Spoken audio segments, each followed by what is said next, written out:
20 Infomobil hier gegenüber. Dieses Infomobil ist eine eigenartige Einrichtung, wenn man es genau liest, was da auf dem Fahrzeug draufsteht, will also die Industrie und sozusagen Denken abnehmen und uns das erleichtern.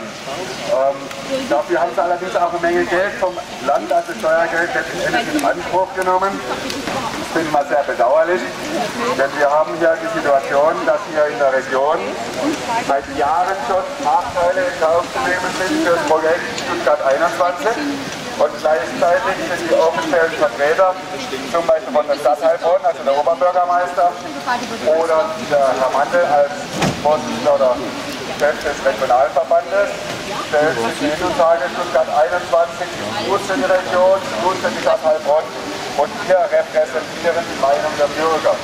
Das ist überhaupt nicht wahr. Also wenn diese Herrschaften noch ein paar weitere, der Herr Vogt, Landtagsabgeordneter, und der Herr Strobel, Bundestagsabgeordneter, und Landesvorsitzender der CDU nachher hierher kommen, dann ist das eine Fata Morgana. Die stehen in keiner Weise für das Wohl der Region und stellen in keiner Weise auch als Stimme der Region hier, sondern die sind auf ihre Art, wie man sagt, autistisch, sie nehmen einfach nicht wahr und wollen nicht wahrnehmen, was die Bevölkerung berührt und stellen sich einfach hin, wir wissen es besser und die anderen haben gefälligst auch dafür zu sein. Da sind wir nicht mit einverstanden, deshalb stehen wir heute hier.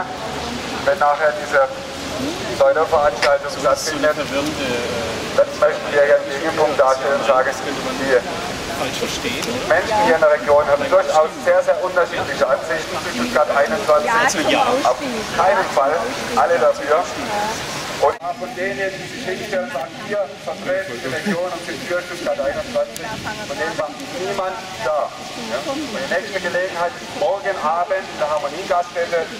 Wer sich ein klein bisschen hier für das Wohl der Region interessiert und deshalb auch wissen will, was Stuttgart 21 an Problemen und Nachteilen hier bringt, der wird morgen Abend sehr fundierte Informationen um 20 Uhr in der Harmoniegaststätte zum Flughafen führen.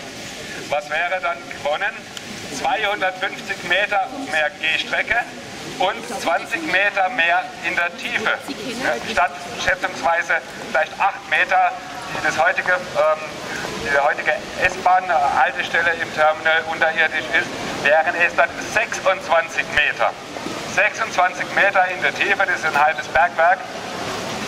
Und die muss man erst einmal hoch und nach den 26 Metern dann noch einmal 250 Meter laufen. Also da glaube ich, sind die Gewonnenen in Zukunft noch viel schlechter funktionieren als heute. Also können die Unternehmen weil da drüben die S-Bahnhof in Stuttgart 21 dann nachher kaum noch gleichzeitig halten können. Ja. Und ein gutes Bahnsystem mit der Critical Mass, die sagen, okay, wir machen es einfach, weil die Radfahrer wichtig sind. Genau das ist, was ich vorhin auch gesagt habe. Jeder, der Fahrrad fährt, statt ein großes Auto zu fahren, nutzt damit auch